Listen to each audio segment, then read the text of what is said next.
বৃহস্পতিবারের সন্ধ্যাবেলায় সবাইকে স্বাগত। সবাই নিশ্চয়ই মার আশীর্বাদে সবাই ভালো আছো, সুস্থ আছো। তাই তোমাদের সঙ্গে আমিও সুস্থ আছি, ভালো আছি। তোমাদের সঙ্গে দেখো নিয়ে এসেছি সুন্দর একটা শর্ট ভিডিও। মা লক্ষ্মীর আজকে আমি দেখো বাঙালিয়ানা লুক একটা দিয়েছি। বাঙালিয়ানা শাড়ি পরিয়েছি, অনেকদিন ধরে ভাবছিলাম এরকম একটা লুক দেব মাকে। আজকে সম্পূর্ণভাবে করতে পারলাম, খুব ভালো লাগছে।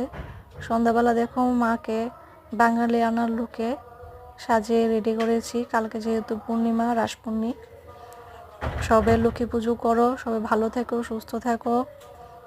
আর সবে আমার রিঙ্কি রান্নাঘরের পাশে থাকবে, লাইক কমেন্ট সাবস্ক্রাইব করবে আর শেয়ার করে দেবে, যাতে আমারও ব্লগটা অনেক অনেক মানুষ দেখতে পারে। আজকের মতো টাটা, বাই বাই।